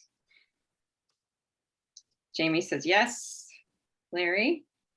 Yeah, I'm good with that as long as we limit the time of the presentation so it doesn't eat into Yeah. what we need to do. So 15 minutes max. And then if we want to follow up, if it's really something that we feel like is important to keep moving with, we can do some of that. Reset. And I would like whoever it is that's doing the presentation to come with answers, explanations to my specific issues, rather than starting at the beginning and then it wasn't addressed and then asking it so we can get further down the road. Okay, so we want them to know that waste is one of the top issues we would like to learn more about. Yes. Existing waste stockpiles and how this actually could help with that issue, possibly. Okay, so Brian, do you want to check and see? Yeah, sure. Let's just, are you going to invite Jim Hartman for our next meeting? And then should I invite the person for the meeting after that? That sounds good. Yeah, Okay. let's do that. So, okay, so I'll invite Jim for August. And if you want to ask if they're available for Dan Belinky is available for September. Okay. Okay, Thank you. yeah. Sounds Thanks great. for watching that, Risa. Sure. Thanks for sharing it with me, Brian. Okay, the last item on our agenda before the wrap up is the Climate Resilient Ashland, which is actually, there's two different kind of groups going on. There's the Ashland Climate Coalition, which is the CPC, the CCOC, the Transportation Commission, all working together. And then there's Climate Resilient Ashland, which also includes a little bit more engagement on CERT and is trying to coordinate across messages and campaigns that are going out from the different commissions. So it's a little bit confusing, I know, to me and probably to others of what the two efforts are and who's involved in each. I remember we talked about it last time and decided that we were going to be involved, but we didn't vote on it officially. And I think Lori Kaplan is asking us to make it official that the CCOC is part of the Ashland Climate Coalition. And so if we want to vote on that, then we're kind of in equal standing with the CPC and the Transportation Commission, which have already had those votes within their commissions. Reset. Can you remind us briefly what it would entail and what our commitment would be? Or is it just a camaraderie? Is there action? There is action. I personally haven't been involved, so I feel like I wish Bex was here because I think she's the one that has been involved up till now. And Brian, I think you participated in at least one meeting so far. Is that right? Yeah, I think it's in a large part an effort to have the three major conservations and maybe the fourth, if you look at the Wildfire Safety Commission, know what the other commissions are doing regarding climate change issues. I know, speaking for myself, I've been kind of frustrated that I haven't completely understood the delineation of responsibility between the CCOC and the CPC. So I think it's just to really, and to bring, you know, kind of leaders in Ashland climate issues into the community of talking with the leaders of the conservation groups that aren't on different commissions. So I think it's just a way for the different groups to talk to each other in the same time and space. Yeah, and which we've been saying for a long time that we really need to be more coordinated and understand what the other commissions are doing. And this would actually provide an official context for making that happen. And what they want to know is that someone from our commission will be designated onto the steering committee of that group. Yeah. So if we want to So vote, we had a specific ask of our commission to okay that somebody from our commission go on to that. yeah. And unfortunately, I didn't understand that they wanted it that official because we did talk about it and say yes. But what we're learning is the other commissions, it's been officially adopted as part of what their commission does, is have someone on that steering committee, and ours, we're the ones that are delinquent on that, so. Well, it seems kind of like a no-brainer. Yeah. That we would jump on. And so I would just briefly ask Mr. Green if he could just share, is there any reason why why wouldn't we do it? I mean, it seems like a no-duh. I think it's valuable for representatives of different groups to talk to one another on a regular basis in a semi-official capacity. So can I move that we officially sign on to this collaboration with other city commissions? Is that too vague? Don't we need someone to, before we do that, don't we need someone to say, yes, I will do that? Because if we say, yeah, we'll do it, and then no one wants to do it, then aren't we in a little bit of a trouble? Isn't Bex doing it? Oh, did you No, volunteer? That's right. They're asking specifically, I think, for the chair to do it. I'm So, right. And in hers, if she doesn't have the bandwidth to do that or the desire, then the vice chair, was my understanding. So I think what we should say is that we want either the chair or the vice chair to always be on the steering committee of the Ashland Climate Coalition and vote on that. So should I say it better? I move that the CCOC join, what's it called? The Ashland Climate Coalition. With representatives from our commission in the form of our chair or vice chair. Sounds good. Second. Okay, any more discussion on that? Okay, all in favor? All opposed? Okay, so we are officially joined, and I'm happy to do it right now. I know Brian was also interested, so I mean, I guess Brian and I can talk about who wants to take that on, but I think we are both invited, actually, yeah. if we want to go. Yeah, there was something, there's been so many emails, I'm sorry, there's just so many different pieces. There was something that said that they didn't want redundancy, but then something else sounded like Okay. us should join. So we'll figure that out and make sure that we're there and coordinated with the other groups, because I think it is really important that we do that. Risa. So can we just add to our monthly, a minute to 5 minutes a month to keep us dialed in to what is evolving with this official collaboration that we have just joined? Yeah, I think we should always have the ACC update in addition Right. to other regular updates. Thank you. Okay, perfect. And that takes us actually through everything. We did those last things fast, so we might be done early, but we have wrap up. Okay, we already talked about those, about the solar cooperative presentation and the nuclear energy presentation. Is there any other business that folks want to bring for next time, Brian? Well, it's actually maybe in between next time. Do we need to tweak the mayor to make an appointment of the student? And 2, is anything cooking with the Ashland School District getting their member on our commission? And 3, other than the student and the Ashland School District person, do we have another opening, or would that give us a full commission? I think we have another opening. We have one regular seat open, right? And then we have the school district seat open, and then we have the student who is non-voting. And the student, do you know her age? Because if she's over 18, she can be voting. she's under 18. Yeah, Okay. she's 16 right now. Okay. I don't know if anyone else, I mean, I've sent an email to the mayor trying to prompt her to move faster on the appointment, but if anyone else has more access, that would be great to keep that moving. James did check in with a woman that he said he thought would be interested in joining, and she was a little hesitant just based on the time commitment, but I can follow up with her again.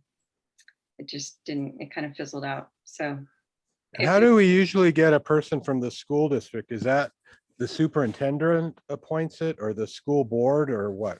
So I've asked the current superintendent multiple times and they just don't have anyone that they can spare. They said, the school year ends this summer, and so we can bother them maybe in a couple months, but I wouldn't expect anything. Okay. Is that to suggest that they've asked everyone at the school district and no one has come forward? Or is that like? Well, I think they want someone from like their facilities maintenance. Yeah, but we don't have anybody. So why wouldn't we just take at this point, I'm not saying we just take just anybody, but at this point. But it is their decision to choose someone to appoint. So I don't know. Okay. Last time I talked to them, those were the roles they were looking. They weren't really looking at teachers or anything. And I'm sorry, but I've reached out multiple times and they've told me multiple times, we don't have anyone and we can't do this right now. I don't think this is you have anything to apologize for per se. I'm just curious what the challenge is. I think it's just, they're having staffing issues too. They're, working on all their bond stuff, COVID. It's just, they're also, I believe their superintendent now, he filled the role for someone else who left last year or the year before. So they're kind of just in the same boat as everyone else. Not a lot going on and they have to just focus on their core stuff. So I can reach out to the superintendent as well. I think they're just that's fine. And with COVID, like everything changes week to week with COVID, and they're constantly putting out fires in that way. So if anyone else wants to bring forward other potential members, that would be really helpful. Risa? Yeah, for a community member, I brought up Kate Kennedy, a retired teacher at Ashland High. I just haven't seen her this summer, but she was considering it, but I think I just need to bug her some more. Can you do that? Yeah, if I see her, I will bug her. Can you bug her by making a way to see her? I don't. Can you find her? Track her? I could wander the neighborhood where I think she lives. I could stalk different houses. Okay. But I don't feel like comfortable doing that. Okay, well, we'll find a way to find Kate Kennedy and link her to you. But eventually I will see her. Okay, anybody else that comes up with new members would be very welcome. And let's revisit this. Can we put this on the agenda for next time to make sure that we come back to this topic? Okay. And I appreciate you bringing it up, Marnie, because I kind of forgot that it was on my, radar. So yeah. I think it's helpful for us to realize, hey, in our everyday life, it's like, think about some, people that we could invite to join us. Yeah, and specifically, we want age diversity, we want gender diversity, we want racial diversity. So if we can think about people that maybe don't look like us in many of those ways, that would be great. Okay, I think that's it. And thank you. It was a very productive meeting, very efficient. I appreciate it. And we have a lot to do, so. By gender diversity, do you mean we need another man on this commission? Not really. Well, there's also non-binary people. Yeah. There are Okay. Male specific, female specific. Right. Okay. Lots of different ways to represent. Yeah, thank you for reminding me, or reminding me of that. Okay, I think that's it. I love running the meeting, Marnie. All right. Thank you. Take care. Nice to see everybody. Thanks, Hey, Stu, who else got a AmeriCorps volunteer?